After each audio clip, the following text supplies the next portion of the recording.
Doctor Poonam Tripathi the Bihar teacher history maker में आप सबका स्वागत करती हूँ।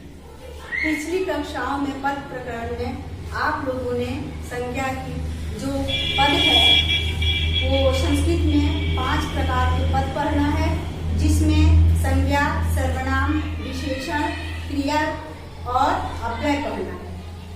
इनमें से मैं एक संज्ञा का बता चुकी हूँ।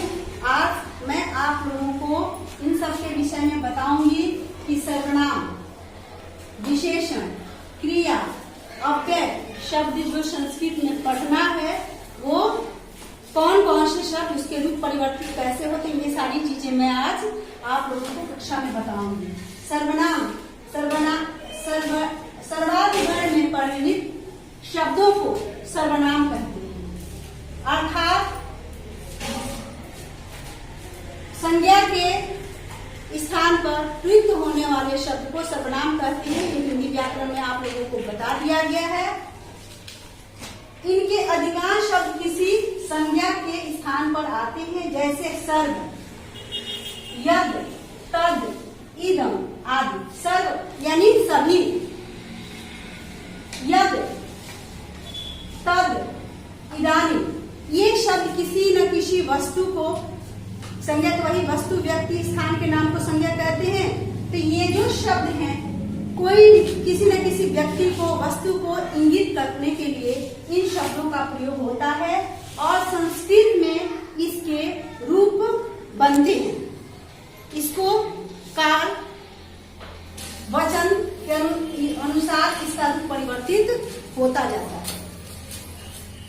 विशेषण, जिस शब्द से संज्ञा या सर्वनाम की विशेषता का बोध हो उसे विशेषण कहते हैं, जैसे उत्तमः, नीचः, मृदुः आदि।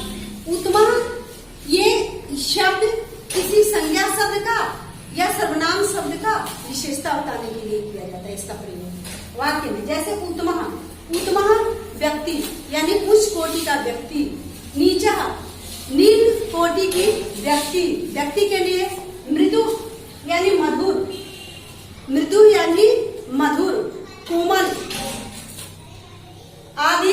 ये सब शब्दों के विशेषता को, संज्ञा सर्वनाम की विशेषता को बताने के लिए इन शब्दों का प्रयोग होता है। अब आते हैं क्रिया पर। क्रिया धातु से, जिस धातु से क्रिया के अर्थ का बोध हो उसे क्रिया कहते हैं। जैसे पठ, पठ धातु है, पठ से बन गया हमारा पठती, पठती। गम से हो गया गश्ती, लिख से हो गया लिखती, लिखती यानी लिखता है। क्रिया के पहचान के लिए हिंदी में है खाना, जाना, पीना, रहना, सोना। इस तरह के जो भी शब्द हैं वो क्रिया होते हैं, वो क्रिया होती है।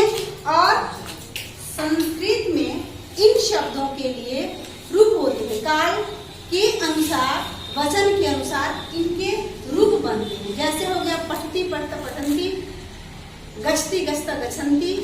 इस तरह से करके इनके रूप बनते हैं, क्रिया के रूप चलते हैं। संस्कृत में ये नियम हुआ करते हैं।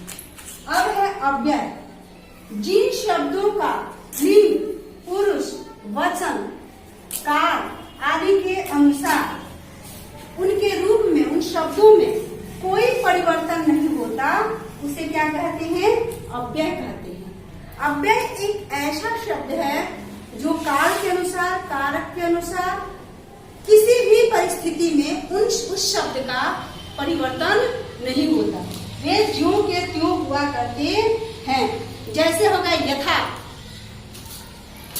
जैसे में आपका हम लिख देते हैं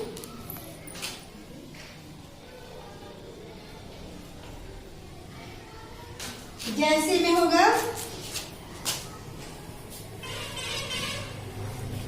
कदा,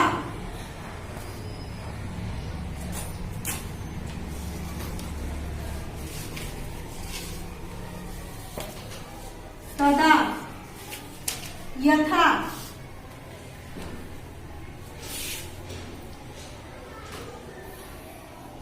आदि। इन शब्दों में कहीं भी परिवर्तन, इन शब्दों में कहीं भी परिवर्तन नहीं होगा। इन शब्दों को समझाने के बाद समझो इन पदों के जो संस्कृत में मात्र आपको 5 ही पद पढ़ना होता है।